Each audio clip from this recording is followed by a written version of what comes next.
This is an oral history interview conducted for the Witness to War Serving a Nation project at Nauset Regional High School on Cape Cod, Massachusetts. For the sake of this interview, please state your full name and community in which you now reside. Kenneth Ward Glidden of Brewster. Perfect. Okay. How did you end up on Cape Cod? Well, when I finished with the service, I had a job waiting for me in New York, and I'd become a little bit different, like most everybody. And I got back to the States in, toward the end of '73, near to Thanksgiving. And my family was living in Connecticut at the time where I was born. Between times, I had been down here on Brewster and Cape Cod, made most of my firsts on the Brewster Flats, to tell you the truth. And always loved it here, and couldn't really fit in too well in New York City. I had gone down to get my job that had been held for me at Burnham and Company and never made it up the elevators that morning. Kind of punked out and moved to Cape Cod a couple of days later, 2 days before Thanksgiving, I think it was. And that's a lot of the setup to it, of getting here. I have always been extremely interested in the Navy from my earliest days, and I knew quite a few World War II vets in my neighborhood, and they were all nice, and the Navy was just always special to me. My father was a master sergeant in World War II in all theaters of operation, but I had no interest, after listening to his stories, of being in the Army or anything. But I got quite sick when I was about 11, and I started reading my father's library, which included just about all of the classic books of World War II and so on, and a lot of it was about the Navy. And when I was 15, I got in a little bit of trouble and sort of got sentenced to the Naval League Sea Cadets. Did a 1-week boot camp at Great Lakes with them. Got my first uniforms and stuff, and eventually wound up in a naval honor school called Admiral Farragut Academy. There's a few guys around here from there. It was also called Little Annapolis, and it was kind of a rigorous school. Graduated second to last in my class, finally. No one knew whether I was graduating or not.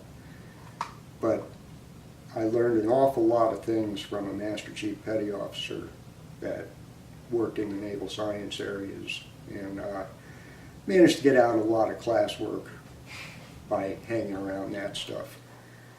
And after graduation there, my family was living in Canada then, and I went up to Canada, got a job in the stock market there, and figured I was set for life until I got my draft notice. And that was kind of alarming because it had got lost in the mail from Norwalk, Connecticut, where my draft board was, so they rescinded it for 3 weeks. This is before they were having lotteries or any of that stuff. And at that particular time, they were drafting almost 100% into the Marine Corps. And that was in 1969. The Marine Corps had been kind of decimated, actually, in the northern provinces of Vietnam. So in getting out, I almost got an appointment to Annapolis, but I didn't. And I took the competitive exam for the Coast Guard Academy and was a secondary appointment from that. But no one was passing up on an appointment to the Coast Guard at that time. So I got a NROTC scholarship, regular NROTC at University of South Carolina. However, I got in a big dispute with the commanding officer of that unit, and he was a captain. And I always had a big mouth, and we were getting lectures about morale, specifically in Vietnam, and the rise of fragging or assassination of superiors when they were doing something stupid. And that was something he just glossed over. He wouldn't talk about, and he said it was going to be our job as new officers to help raise morale, because we'd be more in tune, supposedly, with the guys that were over there already. However, I got in a big fight with him, and he finally told me to sit down and shut up. You used to have to stand up and state your name, sounding off it was called. And the next class, a week later, I went in and put up my hand and said, I need to go back to last week. And he said, well, you've had your chance at last week. And I was kind of set for that, so I stood up and took off all my uniforms, piled them on my desks on all my naval science books, and threw them at him over the podium, and walked out of class listening to him tell me, well, we'll have your ass in the Marines in no time at all. And I said, take your best shot. I live in Toronto, Ontario, and you're going to have a hard time getting me. And then I got back to Canada after I flunked out of University of South Carolina, and I had lost my scholarship and everything. So there I was, drafted basically in '69, got it rescinded for a week, and came down to Cape Cod. And, well, actually, I didn't come to Cape Cod then. I went down to New York and I enlisted in the Navy. And I wasn't going to be taken until, oh goodness, I can't even remember when, June 26th. And all of that was straightened out about the last part of May, middle part of May. And I closed my apartment up there, and my family was coming down to Brewster, and I came down with them, and I left for the Navy from Hyannis Airport, and wound up in Great Lakes for the full deal. And from there I went into advanced training for radio, and I had always thought it was a good idea to get every ticket I could of things I could do. So while I had a big break after our classes had all finished off down in Bainbridge, Maryland, and I got all my weapons qualifications, learned a lot of stuff about that, got my driver's licenses, up to and including deuce and a halves. They were the big Army truck kind of thing. And most of the services used a lot of the same equipment. They were the typical Army trucks. And I got my first duty assignment to Spain, and I did very well there for a couple of years. Got my tour of duty extended for the term of my enlistment, which was nice. I didn't have to think about moving, and I was living pretty large in Spain. It was a wonderful place to live down in Andalusia at a base called Rota. And worked in the comm stay and did my various things until I got a fight going with a first-class petty officer. And I mouthed off to him. And he told me there was no way I was going to be able to pass the test for third-class petty officer so fast, because I had moved right up. And I looked at him and said, Bill, you don't even know me yet, but I'll tell you what, I can do anything but live forever and fly, and I don't plan on doing either of them. And the next morning I got temporary assignment to duty orders cut to transport a advanced tactical communication unit that I had worked on at the ComStay, and it was developed as an aid to the Marines in the Northern Highlands because it was very hard to maintain radio communications because it was all up and down. And that worked out good. I was training people to take that over.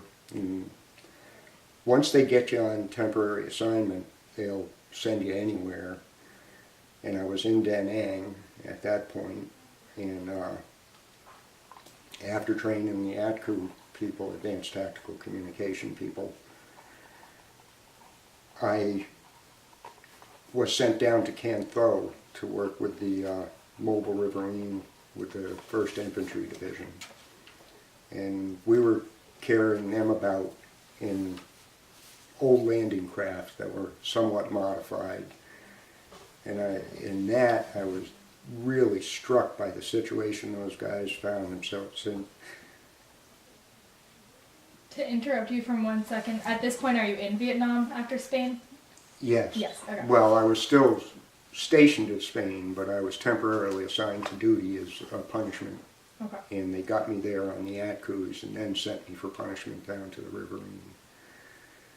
And as a radioman on the Riverine, my battle station was way up in the front of the landing craft that they used. They were called LCMs, landing craft mechanized, and they carried a company aboard and a cannon, a field piece, a jeep, and well, actually, there were 2 jeeps. They all went out with a jeep in front that could drive off right away while the guys were running off the boat on the ramps. And nothing would ever happen on any of those things that I went to, but it was a very depressing thing that we would get someplace and drop these guys down. And they all sit on benches along the sides of it with all their gear. And infantry gear was about 70 pounds that you had to be carrying with you. And they'd go waddling off the thing, but on the way, no one knew where they were going. You couldn't see anything from down in the well. And that gate would go down, and it was just run like hell and get down on the ground quick. And there was never any opening fire on them or anything, because they made a lot of noise going down canals and stuff. And the boat would pull back in a little ways and just sort of hang in the current and stuff back at wherever the canal started from, and you could hear the shooting starting. And then you could hear the slicks going, the helicopters. And they would be making a steady stream back and forth. And then finally, we'd get the recall to go down and pick up the unit that we brought in, where we might have had 90 or 100 men on board. There were maybe 40 missing on the way back, and they were going overhead in helicopters from being shot up. And that was a real sobering thing to a smart-ass. Were you angry about being sent to Vietnam as first? Oh, no. I was there for anything. I was qualified for it. I had taken escape and evasion training in the Mojave Desert. I had gotten every ticket I could get. And like I say, it took them 2 days to get me in Vietnam, and it took me 3 months to get the hell out of it the first time. And to get back home, I had to go down to a place in Cam Ranh Bay where they had the big morgues and pick up a sailor to bring home to his I'm sorry. It's okay. No, it's fine. But that was okay, because the Navy was taking care of everybody from the Navy. And I brought him back to Dover Air Force Base.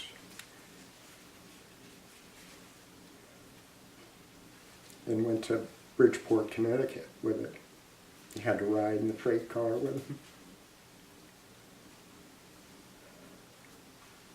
What's your most memorable moment from being in Vietnam? Probably that. I mean, they were all memorable to a degree, but it was like that other fellow said, it's like being in a movie. And, but it wasn't. And the family was kind of unkind to me. And I was glad to get out of there, and I went on a month's leave from there, and then ultimately back to Spain. And made second class on the first rotation. That's petty officer second class. And went back to work in Spain, and that was great. I loved living there, living large, motorcycles by the score. It was just fun. You know, you had to do your work, but you had lots of time off and everywhere to go. And then it came up again in a senior chief petty officer that I was good friends with from my receiver site that I had wound up running as a second class radioman. They call him the LPO, or leading petty officer of a small unit. And Billy Terrell called me up. Literally, we had a separate phone system called the AutoSevocon, which was, you know, you could go top secret on it and stuff. And he just called me up one night at the Radio Shack and said, geez, you know, you want a break from there? I need some help. And he was skippering a PBR, which is a small patrol boat up in the rivers and stuff. And I told him I would, because I owed him it pretty good.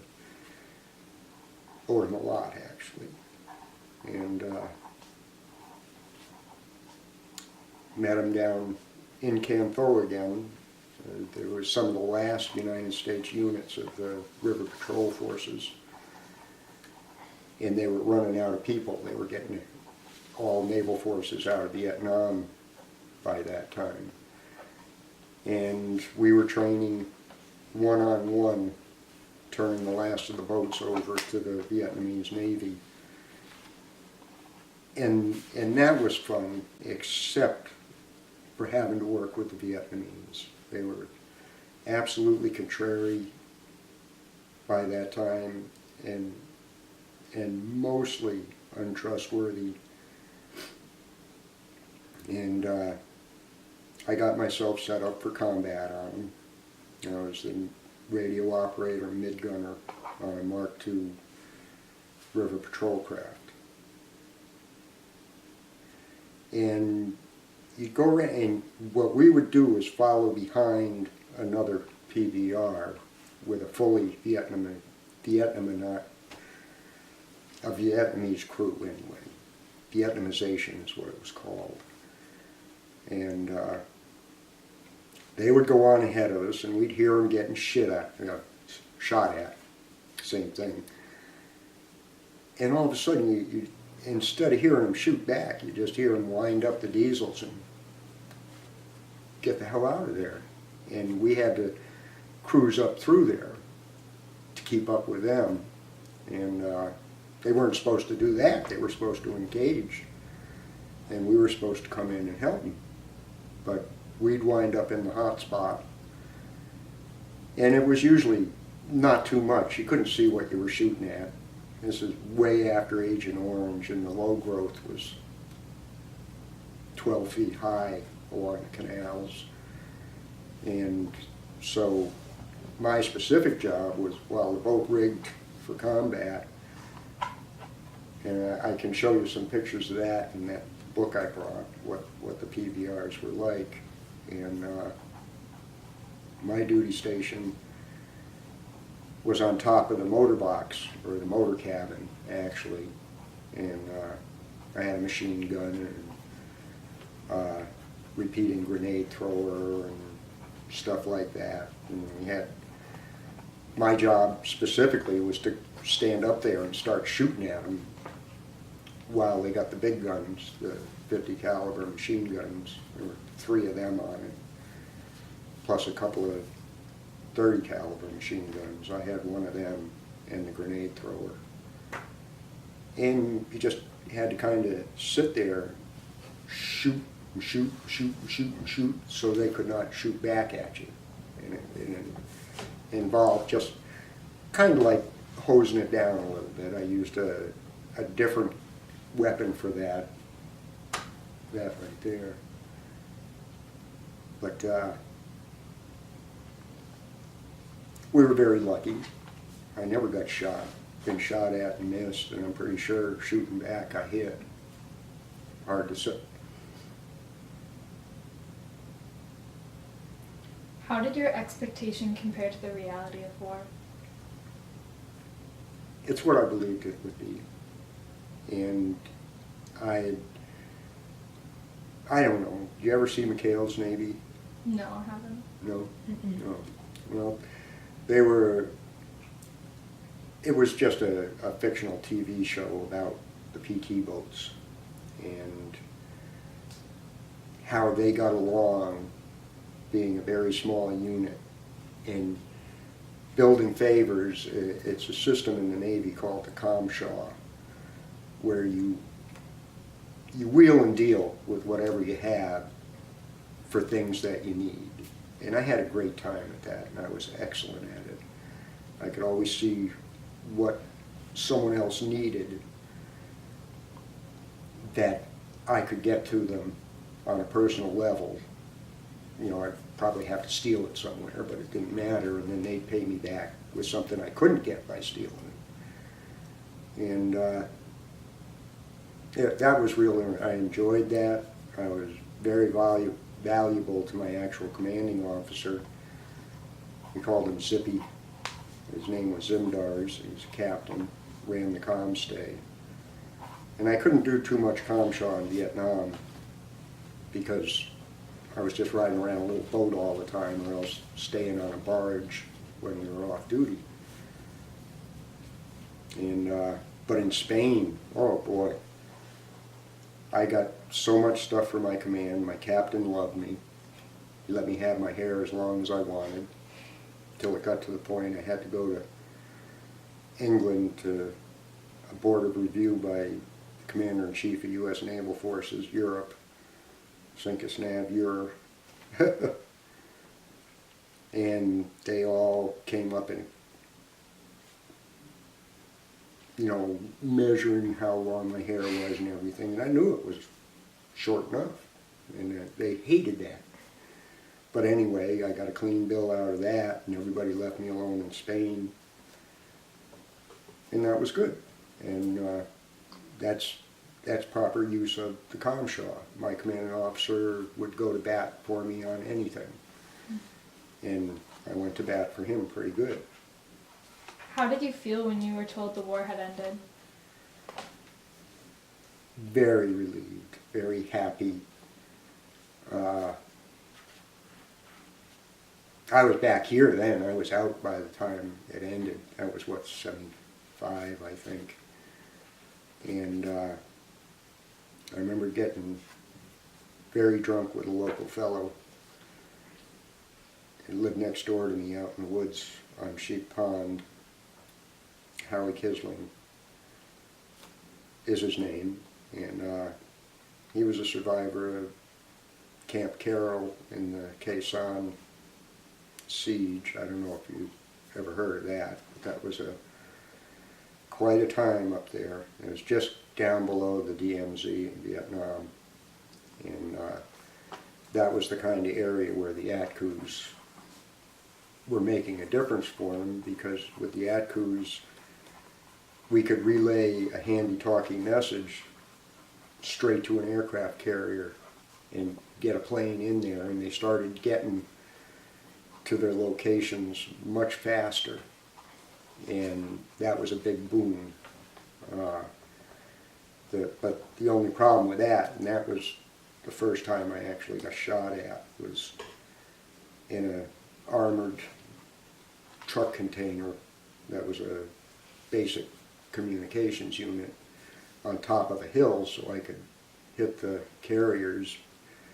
But as soon as the plane would go by, all the little yellow fellows would run away and start looking for the ATCU after about a week. And you'd know they found you when you started hearing the rounds hitting the thing, just going clang, clang. So you had to cut your antennas loose and get one of the helicopters in to pick you up and move you over to another hill, for Christ's sake. But anyway, but it was like a movie, but it was all real. And a lot of it was pretty disconcerting. And yeah, disconcerting says it, for sure. You just don't get used to it. And I had adventures while I was there too. Made a stupid bet I could walk around our living barge during a typhoon and almost got blown off the thing. Got all hung up halfway down one side of it in the lifelines and couldn't let go. I was just sort of flapping. And that was another time I started learning to keep my mouth shut better. But I made it back indoors, so that was okay. Bringing it back to your life after the war, how old were you when you returned? I was 23. Yeah, 23. And came down to Cape Cod, got a job punching nails, clearing roads, cutting new roads in and stuff like that. And went on, I bought a liquor store with my brother in Brewster, and we kept that for 10 years, and finally we really had a stake. He was working in New York City and he couldn't stand it. And my mother had moved down here to a house they had bought, her and my father, and eventually the whole family wound up down here. How were you treated when you came back? Terrible. Wasn't nice. I mean, I was proud enough of everything I did, but the hostility was tremendous. And the worst part was I was done with messing around on stuff like fights. And the kids around here were all, you know, out of Westfield State and stuff like that. And they didn't have much truck with vets. And yeah, it was kind of ugly. I got robbed, hitchhiking out to Connecticut one time from Maryland while I was at training. And family, I fell asleep, and when I woke up they were pushing me out of the car, grabbed my pack, and peeled out and left me on the West Side Highway at about 2:30 in the morning, and had to figure out how to get my sorry butt up onto Cross Bronx Expressway, which is another great place in the middle of the night, and finished hitchhiking home. But I lost my pack and all of that stuff, which had a bunch of presents I was bringing home and stuff, but that's neither here nor there. And but after the war, yeah, the snide comments and the, I mean, no, I am. Right. Go. I, We're good. I start talking and I can't. It's okay. We're good to keep going. But I was a little unruly in Brewster because I just wouldn't accept the way these people were, and I didn't mind hurting somebody, so I did, and I took care of my store well with a shotgun and a pistol. And Jim Earhart knew I was a little bit on a hair trigger along with an awful lot of other guys. And he assigned a couple of cops to sort of keep me in line. They didn't want to mess with me much, but I couldn't bear the way you got treated, like at the dump and stuff like that. It was stupid, but I just took great affront at other people's small insults and usually scared the bejabbers out of them before I was done. And then the police would come down and say, "You can't be doing that, Ken. You just can't do it." And as I know, but they can't do it either. And as long as they keep doing it, they better stand by. And that doesn't solve anything, but it made me feel better. If anything, what do you miss most about the military? The youth of it. I don't know how well I would have done as a career. They wanted me to stay in, and I told them no way. Because of various little extensions, I wound up doing just a little over 4 years in, and there was no way I was going to become a lifer. I had a lot to overcome when I made second class, because that was typically a lifer's rank or rate. And I don't know, eventually I fit in pretty good here. Brewster was a tiny, small place back then. Neither you could even conceive of it, really. And it wasn't that long ago, but now it is. But I got to know everyone in town because I was the only store in town. East Brewster was my town. And got along good with all of them, made my bones with them, and we all got along good. And after 10 years, I went to full-time building with my brother. We formed a company. Did that until everything fell apart in '88. And kept trying on my own, and you couldn't make it, not with a mortgage. So I got a job down at the Goose Hummock and stayed there for 13, 14 years. Winding up pretty much managing the place. And then went to Northside Marine. Stayed there for 2 years till I got in a fight with the owner of that one. And then I went to work for Tony Stetsko, not Tony Stetsko, Tony Davis over at Harry's Pond. And stayed there until I just couldn't do it anymore.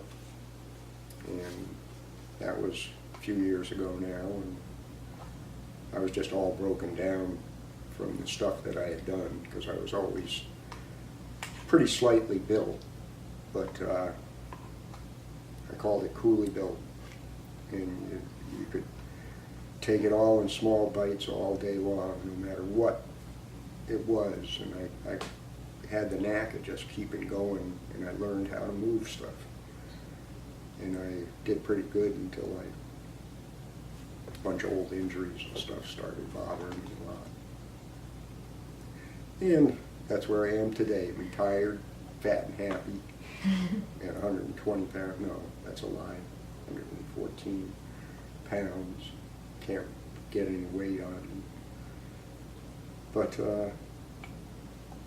that's okay, because I don't have a day's work to do anymore, nothing but 6 Saturdays and a Sunday. When did you ever feel respected for your service? When people started acknowledging that it just really wasn't our fault. And did you ever regret serving? No. Nope. I could have very comfortably just sat in Canada. I was a landed immigrant, had a good job, and there was no contest. Okay. When you gotta stand up, you stand up. How did serving for our country affect your later life? Well, it makes me really mad that we have someone like Trump running this place, but other than that, no, I tried to be regular and contribute any way I could. Never had much money, but I took care of a lot of people in my little store. What skills that you learned in the military do you still use today? I love shooting, but I can't do it too much anymore because I don't have the eyes for it.